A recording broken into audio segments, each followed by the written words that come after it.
اعوذ باللہ من الشیطان الرجیم، بسم اللہ الرحمن الرحیم۔ السلام علیکم سامعین، کاشانِ بصیرت کے یوٹیوب چینل پر کتاب زینب الکبریٰ ہم مل کر پڑھ رہے ہیں، جس کتاب کا نام تفصیل سے یہ ہے کہ زینب الکبریٰ سلام اللہ علیہا، ولادت سے رحلت تک، اور اس کے ہم اب تک الحمدللہ پارٹ 16 مکمل کر چکے ہیں، اور یہ 17th پارٹ ہے جس میں ہم پیج 259 کا بقایا حصہ پڑھیں گے۔ اور یہ بھی میں ساتھ ساتھ آپ کو بتاتی چلوں کہ ہم نے یہ جو ہم پڑھیں گے یہ ہم اس کتاب کی تقریباً میں ذرا تفصیل سے دیکھ لوں کہ کہیں کوئی چیز مجھ سے پیچھے رہ نہ جائے۔ یہ ہم نے 16ویں فصل کا آغاز کر دیا ہے، جس میں 16ویں فصل میں ہم نے کیا کیا پڑھا۔ سیدہ نے دربار یزید میں خطبہ کیوں دیا تھا، یہ پڑھ لیا۔ دوسرا پوائنٹ تھا کہ یزید لعین کے دربار میں خطبہ سیدہ زینب، ہم نے یہ بھی پڑھ لیا۔ اب اگلا پوائنٹ جو ہے جو اب ہم پڑھنے جا رہے ہیں، تیسرا پوائنٹ کہ دربار یزید میں جناب زینب کے دیے ہوئے خطبے کی تشریح۔ تو اس میں ہم شرح پڑھیں گے، یعنی ڈیٹیل میں اس کو جو بی بی سلام اللہ علیہ کا خطبہ ہے اس کو تفصیل سے جاننے کی کوشش کریں گے یہاں پر، اور یقیناً یہ آسان کام نہیں ہے۔ میری پوری کوشش ہوگی کہ میں عربی کو اسکپ کرتی جاؤں اور اس کے ساتھ ساتھ جو اردو میں تفصیلات ہیں وہ میں پڑھتی جاؤں، تاکہ مجھ سے بھی کوئی غلطی نہ ہو اور اللہ تعالیٰ مجھے معاف فرمائے۔ تو آئیے مل کر پڑھتے ہیں پیج 259، دربار یزید میں جناب زینب سلام اللہ علیہ کے دیے ہوئے خطبے کی تشریح۔ اس سے پہلے کہ ہم اس خطبے کی وضاحت و تشریح کریں، ہم اپنے محترم قارئین کے لیے ایک ابتدائی گفتگو کرتے ہیں۔ آپ قارئین ذرا غور فرمائیں کہ اتنی خطرناک محفل اور اس میں جناب زینب سلام اللہ علیہ کا یوں خطاب کیا معجزے سے کم ہے؟ سوالیہ نشان۔ کیا یہ خطبہ عجائبات میں سے نہیں ہے؟ سوالیہ نشان۔ اتنی ساری مسلح فوج کے درمیان یوں خطبہ دینا ممکن تھا؟ سوالیہ نشان۔ اس سے زیادہ تعجب کی بات یہ ہے کہ یزید لعین گویا کسی جواب کی طاقت ہی نہیں رکھتا تھا۔ کیا یہ بات قابل تعجب نہیں کہ وقت کا فرعون اور ظالم زمانہ یزید جرأت نہیں رکھتا کہ سیدہ سلام اللہ علیہ کے خطبے کا جواب دے سکے، بلکہ وہ اپنی عاجزی اور کمزوری کا اظہار یہاں پر ایک شاعر کا شعر پڑھ کر دیتا ہے۔ اس جگہ اس قسم کے شعر کی جگہ کہاں ہے؟ اور اس شعر اور سیدہ سلام اللہ علیہ کے خطبے میں کہاں کی مناسبت اور کہاں کا تقابل پایا جاتا ہے؟ سوالیہ نشان۔ پیج 260۔ یزید کا یہ رویہ دلالت کرتا ہے کہ وہ اپنے جرائم پر نادم ہوا اور خصوصاً آل رسول صلی اللہ علیہ وآلہ وسلم کو عراق سے شام کی طرف لانے پر شرمندہ تھا، بلکہ یہ بات یقین سے کہی جا سکتی ہے کہ سیدہ سلام اللہ علیہ کے خطبے کا جواب یزید کے پاس نہیں تھا، اور قیامت تک اگر آنسو بہاتا رہے تو بھی اس گناہ کو نہیں دھو سکتا۔ جناب زینب سلام اللہ علیہ کے کلام نے یزید کا حسب و نسب اور اس کے لواحقین اور سابقین سب کو واضح اور آشکار کر دیا، اور اس طرح کلام کیا کہ گویا بجلی کڑک رہی ہے، اور اس کے اعصاب کو شل کر دیا کہ وہ بات کرنے کی بھی ہمت نہ رکھ سکا۔ آئیے سامعین، اب ہم آگے چلتے ہیں، جس کی ہیڈنگ ہے خطبے کی شرح۔ لکھا ہے کہ اب ہم اس زندہ جاوید خطبے کی شرح کرتے ہیں۔ پہلی عربی کی لائن کے بعد لکھا ہے کہ جناب زینب سلام اللہ علیہ نے اپنے کلام کی ابتدا خدائے تعالیٰ کی تعریف سے کی، پھر اپنے نانا سلام اللہ علیہ صلی اللہ علیہ وآلہ وسلم پر درود و سلام کہا، تاکہ ان کو دنیا جان لے کہ وہ نواسی رسول علیہ السلام ہیں، یہاں تک کہ باقی لوگ بھی آگاہ ہو جائیں کہ یہ قیدی اولاد رسول صلی اللہ علیہ وآلہ وسلم میں سے ہیں، نہ کہ کافر و مشرک۔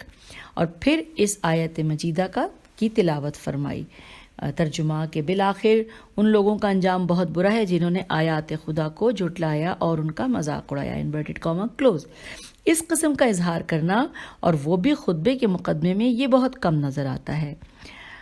عاقبت کلو شعین، یعنی آخرکار وہ لوگ جنہوں نے آیات خدا کی تکذیب کی اور رسول صلی اللہ علیہ وآلہ وسلم کی توہین کی اور گناہوں کا ارتکاب کیا، ان کا انجام آخرکار جہنم کی آگ ہے۔ اس کے بعد عربی کی ایک لائن ہے جس کے نیچے لکھا ہے کہ اس آیت کو پڑھ کر یزید کے ان اشعار کی طرف اشارہ فرمایا کہ وہ کہتا ہے بنی ہاشم نے حصول حکومت کے لیے ڈھونگ رچایا، نہ کوئی فرشتہ نازل ہوا اور نہ وحی نازل ہوئی۔ وہ ممبر پر بیٹھ کر اس طرح واضح طور پر قرآن، نبوت اور وحی سے انکار کر رہا ہے، کیا کفر اس کے علاوہ کچھ اور ہوتا ہے؟ سوالیہ نشان۔ پھر بھی کچھ نافہم لوگ سمجھتے ہیں کہ جنگ میں فتح حق کی دلیل ہے اور قرب خدا کا باعث ہے، اسی لیے جناب زینب سلام اللہ علیہ نے یزید کے لیے اے امیر، یہ ورڈ جو اے امیر ہے یہ انورٹڈ کاما میں ہے، اور خلیفہ کا لفظ استعمال نہیں کیا، حتیٰ کہ کوئی بھی قابل احترام لفظ نہیں کہا، بلکہ اس کے نام سے مخاطب کیا تاکہ واضح ہو جائے کہ خلافت اس جیسی نجاست سے بعید ہے۔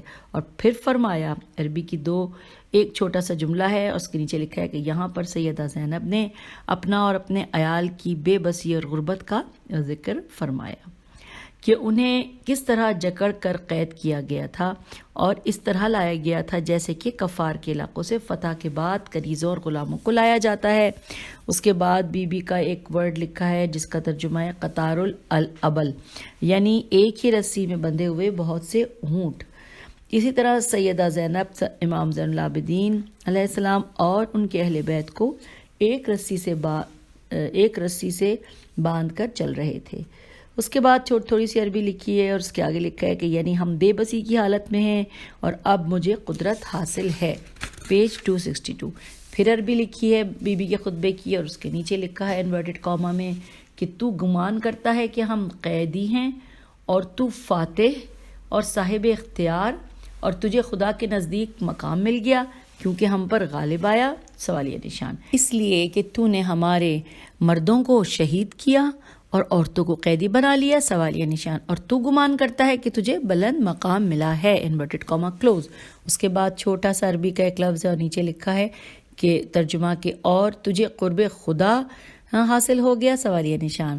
اس کے بعد پھر بی بی کے خطبے کا ایک چھوٹا سا جملہ ہے، کہا جاتا ہے کہ اس ورڈ کی تکبر اور غرور کی وجہ سے ناک بلند ہے۔ اس کے بعد پھر بی بی کی گفتگو کے بارے میں لکھا ہے کہ اطف یعنی عین توف، یعنی عین کے کسرہ کے ساتھ ہے، یعنی زیر زبر پہ عربی میں کسرہ زیر کو کہتے ہیں، تو یہاں پہ لکھا ہے کہ اطف عین کے کسرہ کے ساتھ یعنی بدن کی طرف نظر کرنا۔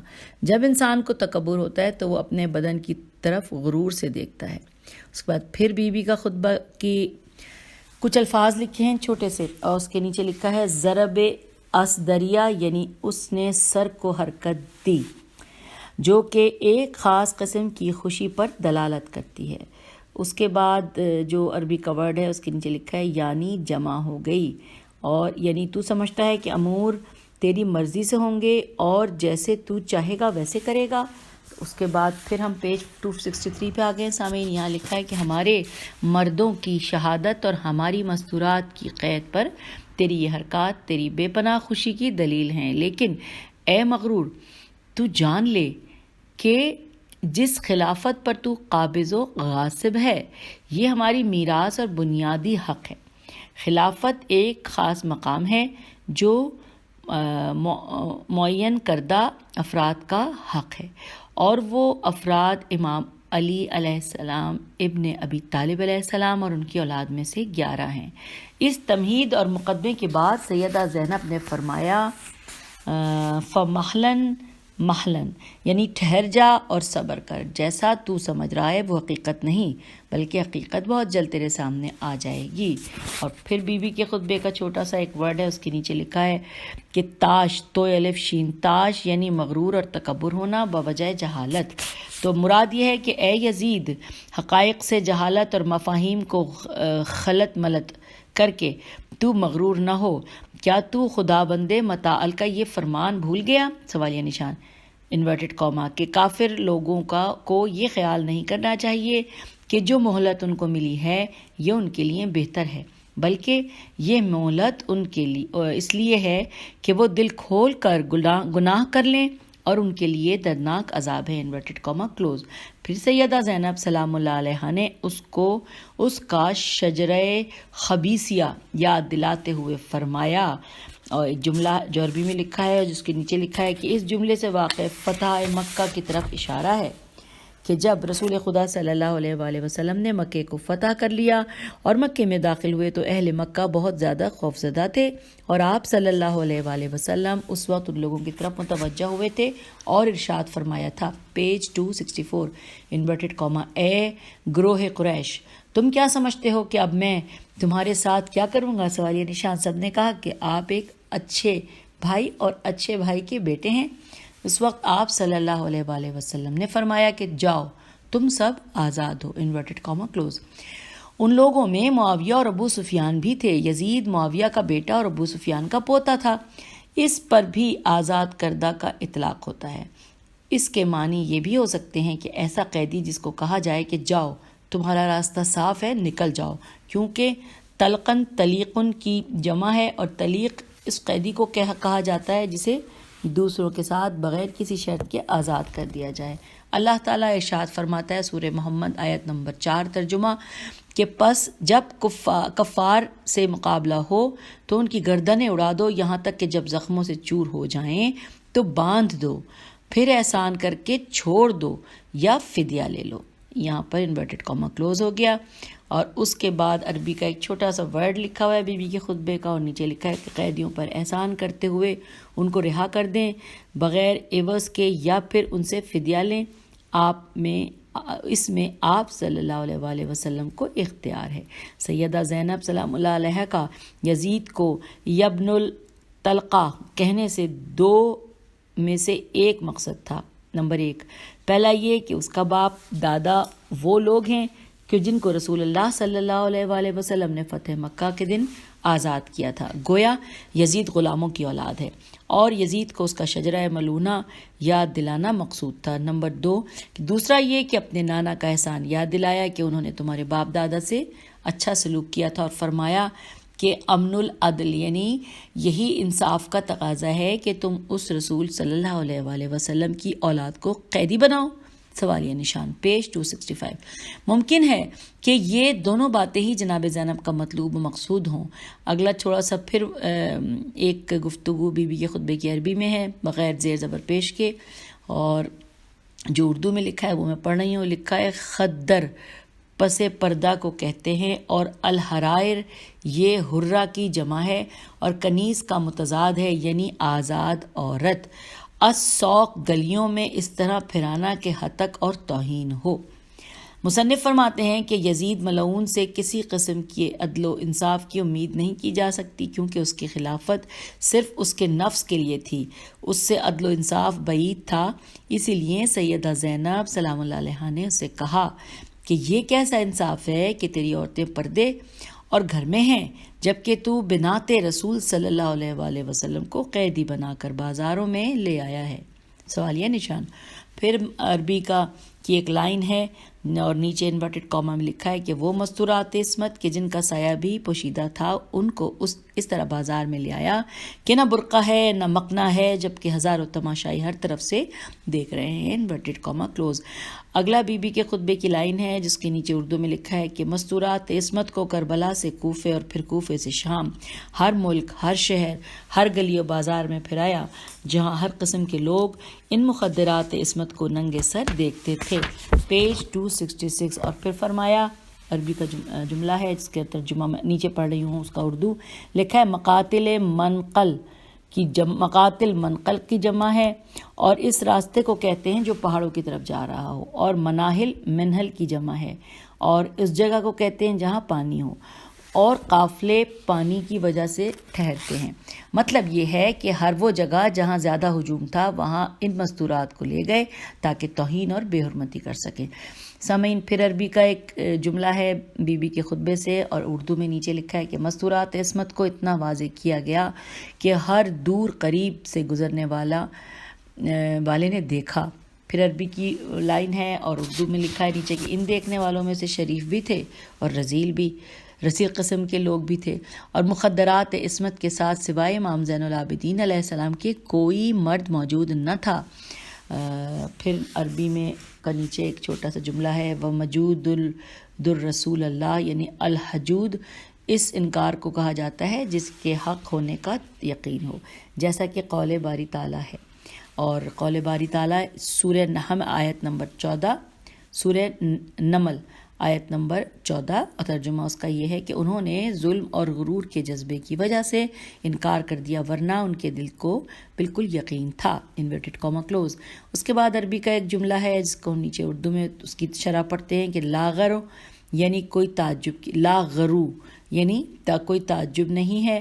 ان تمام گناہوں کی نسبت جناب زینب سلام اللہ علیہا نے اس لیے یزید کی طرف دی کہ اس کے شجرہ ملونہ سے یہی توقع ہے، جیسا کہ ایک ضرب المثل ہے کہ برتن سے وہی نکلتا ہے جو اس میں موجود ہوتا ہے، انورٹڈ کاما کلوز، پیج 267۔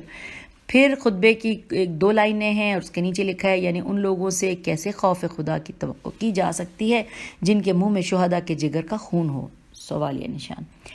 اس جملے سے جنگ احد کے اس واقعے کی طرف اشارہ فرمایا جب یزید کی دادی معاویہ کی ماں اور ابو سفیان کی بیوی ہندہ نے رسول اکرم صلی اللہ علیہ وآلہ وسلم کے پیارے چچا حضرت حمزہ سید الشہداء کا جگر نکال کر کھانے کی ناکام کوشش کی تھی، لیکن ارادہ خداوندی کی وجہ سے ناکامی اس کا مقدر بنی، کیونکہ اس کے نجس پیٹ میں حضرت حمزہ سید الشہداء کے جگر کا ٹکڑا نہیں جا سکتا تھا، اس لیے وہ ٹکڑا پتھر کی طرح سخت ہو گیا اور ہندہ کے دانت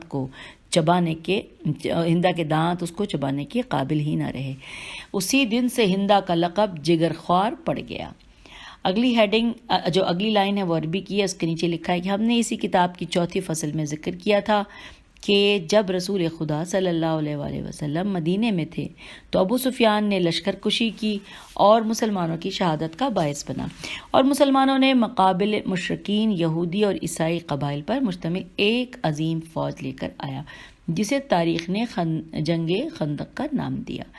آگے عربی میں لکھا ہے، اس کا نیچے اردو پڑھتی ہوں کہ الحراب یعنی ہربو کی جمع ہے اور لوہے کے ایک ہتھیار کو کہتے ہیں جو جنگ میں استعمال ہوتا ہے۔ اس کے بعد لکھا ہے وحاظ سیوف، یہ اشارہ ہے کہ تلواریں لے کر رسول اکرم صلی اللہ علیہ وآلہ وسلم کہ تلواریں لے کر رسول خدا صلی اللہ علیہ وآلہ وسلم کے مقابل آ گیا، اور سیوف کا صیغہ اس لیے استعمال فرمایا ہے کہ سب تلواروں کا سبب یہی ابو سفیان تھا، اور اسی کے متعلق تاریخ کا فیصلہ ہے۔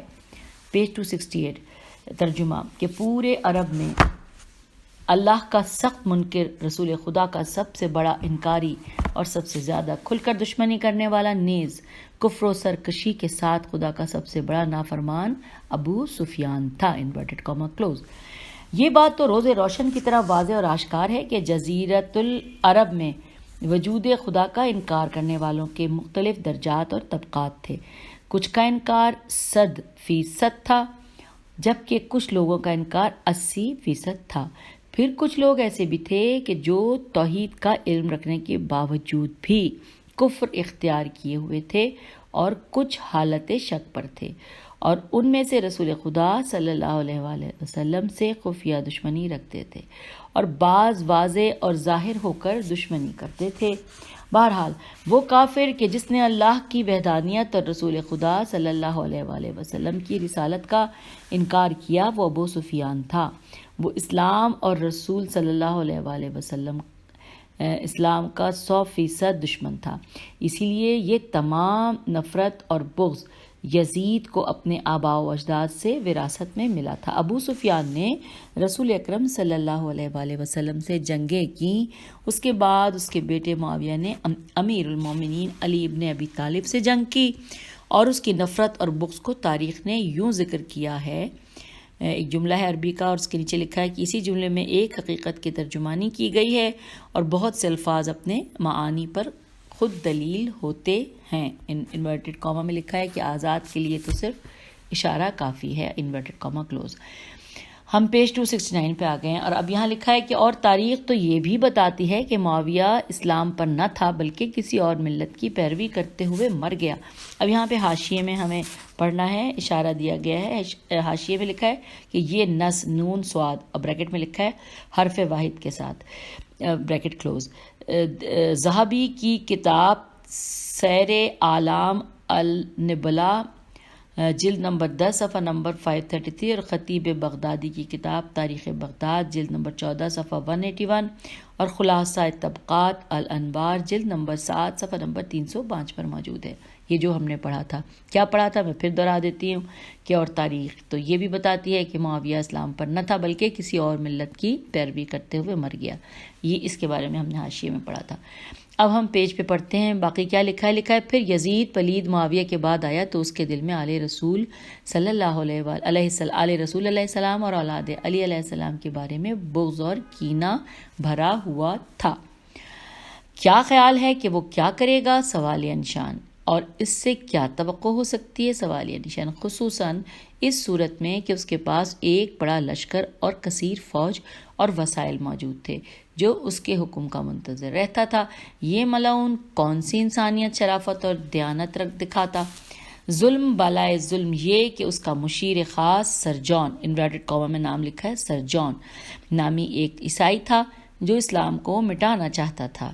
اب اس کے بعد خطبے کی پھر ایک لائن ہے جس کے نیچے اردو لکھا ہے کہ الا حرف انتباہ خبردار رہو، یا مخبر انہو کی تاکید کے لیے ہوتا ہے مخبر انہا جس کی اطلاع دی جا رہی ہو۔ اس کے بعد پھر نتیجت کے آگے لکھا ہے آنے والا انجام۔ خلال کے بارے میں لکھا ہے خلت کی جمع ہے اور فصلت کو کہتے ہیں۔ اس جملے سے مراد یہ ہے کہ جتنے بھی گناہ یزید نے کیے ان سب کی وجہ وہ دشمنی اور بغض ہے جو اس پلید کو باپ دادا سے ورثے میں ملا ہے۔ اسی بےہودہ وراثت کی وجہ سے امام مظلوم علیہ السلام کو شہید کر دیا اور پھر ان کے اہل و عیال کو قیدی بنا کر در بدر پھرایا۔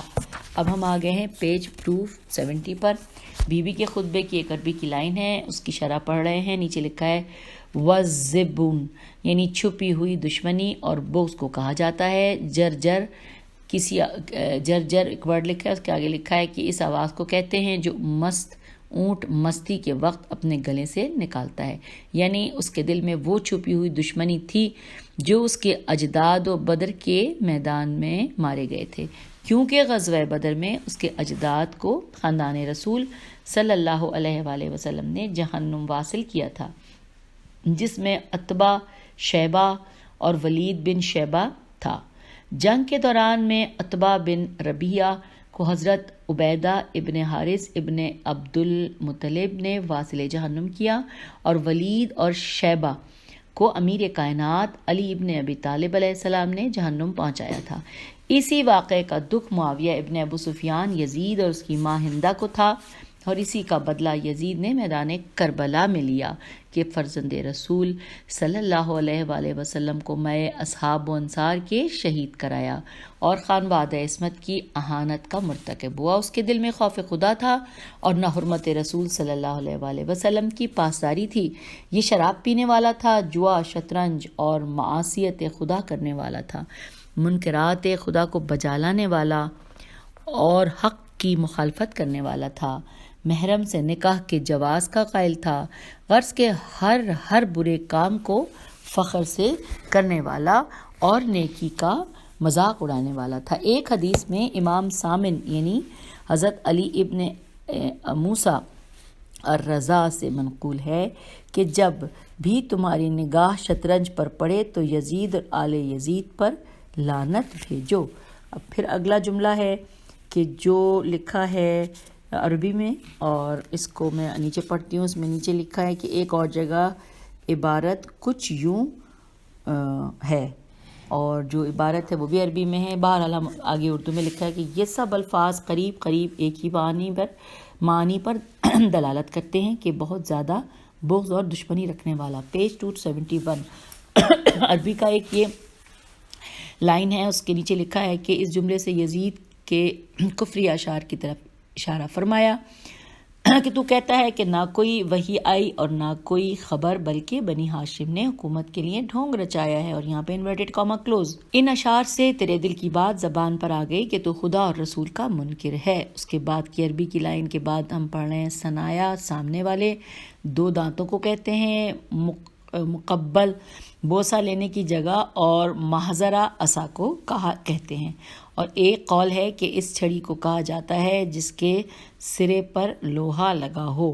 تو مصنف فرماتے ہیں کہ قلم میں طاقت نہیں کہ اس جملے کا احاطہ کرے، کتنا دردناک منظر ہوگا کہ جب یہ ملعون بوسہ گاہ رسول صلی اللہ علیہ وآلہ وسلم اور دندان مبارک پر چھڑی سے ضربے مار رہا تھا، اور خاندان عصمت کی پروردہ مستورات اس ظلم عظیم کو دیکھ رہی تھیں۔ پھر اس کمینے نے پورے جوش سے 1-2 مرتبہ نہیں بلکہ متعدد بار ضربیں لگائیں، یہاں تک کہ دانتوں پر ضرب لگاتے لگاتے امام حسین علیہ السلام کے ہونٹ مبارک پھٹ گئے۔ اب نیچے لکھا ہے اِنَّا لِلَّهِ وَإِنَّا إِلَيْهِ رَاجِعُونَ، اور عربی کی بھی ایک آیت ہے۔ اس کے بعد نیچے لکھا ہے کہ خوشی کے سبب سے یزید کا چہرہ سرخ ہو گیا، اور اسی خوشی میں امام مظلوم کے دندان مبارک پر ضربے لگا رہا تھا۔ پیج 272۔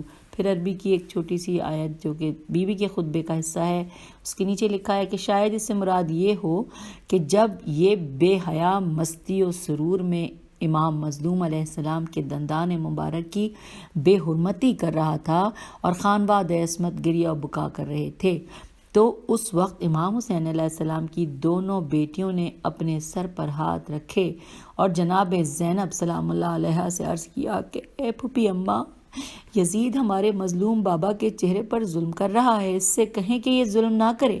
اس وقت سیدہ زینب سلام اللہ علیہا کھڑی ہوئیں اور اپنے چہرے پر تماچے مارے اور ندا دی کہ اے میرے بھائی حسین، اے مکہ و منا کے بیٹے۔ پھر فرمایا اے یزید، اب عبداللہ پر ظلم نہ کر۔ ایک ورڈ پھر خطبے کا ہے، اور اس کے بعد اس کے نیچے لکھا ہے استاصل، یعنی کہ شافتہ یعنی جڑ سے اکھاڑنا۔ سے مراد یہ ہے کہ اے یزید، تو نے شجرہ نبوت کو جڑ سے اکھاڑ دیا ہے، اصحاب کسا میں سے آخری فرد امام حسین علیہ السلام کو شہید کر دیا، کہ جن کے لیے آیت تطہیر نازل ہوئی اور قرآن نے اہل بیت کے نام سے یاد کیا۔ اب یہ عربی کی 2 لائنیں ہیں، اور نیچے لکھا ہے یعصوب یعنی شہد کی مکھیوں میں سے ملکہ مکھی کو یعصوب کہا جاتا ہے۔ رسول خدا صلی اللہ علیہ وآلہ وسلم نے امیر کائنات کو یعصوب الدین کا لقب عطا فرمایا تھا، اور شیعوں کو شہد کی مکھیوں کے ساتھ تشبیہ دی ہے کہ وہ امیر کائنات علیہ السلام کی اس طرح پیروی کرتے ہیں جیسے شہد کی مکھیاں اپنی ملکہ کی اطاعت کرتی ہیں۔ پیج 273 پہ ہم آ گئے ہیں۔ پھر امام حسین علیہ السلام کو شمس آل عبد المطلب علیہ السلام کے لقب سے یاد کیا۔ یہ بلاغت و فصاحت کی اعلیٰ مثال ہے، گویا امام مظلوم علیہ السلام آل عبد المطلب میں سورج کی حیثیت و اہمیت رکھتے تھے۔ یہ فخر اور اعزاز کی بات ہے کہ قریش میں بنی ہاشم کو سرداری حاصل ہے، اور امام مظلوم کو بنی ہاشم اور بنی عبد المطلب کے سورج کی اہمیت حاصل تھی۔ پھر عربی کا ایک چھوٹا سا ورڈ 2 جملے ہیں، اور اس کے نیچے لکھا ہے کہ اور تو فخر سے کہتا ہے کہ کاش میرے بدر کے مقتول آباد زندہ ہوتے، اور تو تمنا رکھتا ہے کہ وہ آ کر تمہاری مذموم فتح کو دیکھتے کہ تو نے آل رسول صلی اللہ علیہ وآلہ وسلم سے کیسا انتقام لیا ہے۔ تم اور تمہارے اجداد اس مریض عضو کی مثل ہو جس کو سرطان لاحق ہو، اور اگر اس عضو مریض کو نہ کاٹا جائے تو کینسر سارے جسم میں پھیل جائے گا اور تمام جسم کینسر زدہ ہو جائے گا۔ اس کے بعد آگے عربی کا پھر ہے جس کے نیچے لکھا ہے انورٹڈ کاما میں اردو میں پڑھ رہی ہوں کہ یعنی تو نے فرزند مصطفیٰ کا خون اس لیے بہایا کہ تو اپنے اجداد کا قرب حاصل کر لے، اور یہاں پر انورٹڈ کاما کلوز ہو گیا۔ اس کے بعد پھر عربی کا 2 جملے لکھے ہیں جس کے نیچے لکھا ہے ترجمہ کہ پھر تو اپنے بزرگ کو بلند آواز میں پکارتا ہے اور کفریہ اشعار پڑھتا ہے، اور اس کے نیچے پھر اردو میں لکھا ہے کہ یعنی اے یزید، تو سمجھتا ہے کہ اگر تیرے اجداد ہوتے تو گواہی دیتے کہ تو نے ان کا انتقام لیا ہے، سوالیہ نشان، لیکن یہ تیری صرف حسرت ہے، ورنہ وہ تو جہنم کی آگ میں جل رہے ہیں، اور بجائے داد کے وہ اگر ہوتے تو کہتے کہ تیرے ہاتھ ٹوٹ جاتے اور تو یہ نہ کرتا۔ تو سامعین، ہم نے پیج 273 مکمل کر لیا، اور اب ہم پیج 274 74 پر آگے ہیں. یہاں بھی عربی لکھی ہے. اس کے بعد نیچے لکھا ہے وشیکن یعنی جلدی یا نزدیک کو کہتے ہیں. مراد یہ ہے کہ اے یزید تیری موت کا وقت قریب ہے، تیری سلطنت جلدی زائل ہونے والی ہے اور زندگی کے ایام مختصر ہیں. ان قریب تو دار آخرت میں وارد ہوگا اور اپنے اجداد کو جہنم کے عذاب میں گرفتار دیکھے گا، اور تیرا مقام ان سے بھی زیادہ پست اور عذاب شدید اور دردناک ہوگا. تو ان کو دیکھے اور وہ تجھے دیکھیں گے. پھر عربی کا جو جملہ ہے بی بی کے خطبے کا، اس کی شرح نیچے ہم پڑھ رہے ہیں. لکھا ہے شلت یعنی معطل ہونا اور کام نہ کرنا یعنی کسی عضو کا حرکت نہ کرنا. یعنی اے یزید تجھے گمان ہو رہا ہے کہ اگر تیرے اسلاف ہوتے تو تجھ سے کہتے کہ اے یزید تیرے ہاتھ شل نہ ہوں. تو یاد رکھ ان قریب قیامت کے دن تیری یہ حسرت پوری ہوگی اور تیرے لیے عذاب الہی منتظر ہے. پھر بی بی کے خطبے کی ایک لائن ہے اور اس کے نیچے لکھا ہے کہ پھر تو آرزو کرے گا کہ اے کاش میری ماں نے مجھے پیدا ہی نہ کیا ہوتا تو اب میں اتنے قبیح گناہ کا مرتکب نہ ہوتا اور جہنم کے پست ترین طبقے میں نہ ہوتا. کیونکہ حدیث مبارکہ میں ہے کہ اہل جہنم مل کر داروغ جہنم سے التجا کریں. یہاں سے سامعین دوبارہ پڑھتے ہیں. کیونکہ حدیث مبارکہ میں ہے کہ اہل جہنم مل کر داروغ جہنم سے التجا کریں گے کہ اس صندوق کو نہ کھولا جائے، کیونکہ اس سے جو گرمی اور آگ نکلتی ہے وہ تو جہنم سے بھی سخت اور زیادہ تکلیف دہ ہے. Inverted comma close. ایک دوسری روایت میں صندوق کے بجائے تابوت کا لفظ ذکر ہوا ہے. امام جعفر صادق علیہ السلام سے روایت ہے کہ روز قیامت رسول اللہ صلی اللہ علیہ وآلہ وسلم امام مظلوم علیہ السلام کو ساتھ لے کر آئیں گے اور فرمائیں گے کہ انورٹڈ کاما اے پروردگار اس کے بارے میں میری امت سے سوال کر انورٹڈ کاما کلوز کہ میرے بیٹے کو کیوں کر شہید کیا گیا. اس کے بعد سیدہ زینب سلام اللہ علیہا نے دعا شروع کی اور ان ظالموں سے اپنے حق کی واپسی کے لیے خداوند متعال سے دعا مانگی. پیج 275 پر ہم آ گئے ہیں اور یہ جو دعا ہے یہ ہم انشاءاللہ یوں سمجھ لیجئے کہ ہم نے پیج 274 ختم کر لیا. ٹھیک ہے نا سامعین. اور پیج 275 پہ کیونکہ دعا کا آغاز ہو رہا ہے تو یہ ہم انشاءاللہ اپنی نیکسٹ آڈیو میں کریں گے، اور آپ کو بھی انتظار ہے اس دعا کی شرح پڑھنے کا اور مجھے بھی انتظار ہے. تو ہم مل کر انشاءاللہ اگلی آڈیو میں پڑھتے ہیں. انتظار کیجئے. خدا حافظ. فی امان اللہ.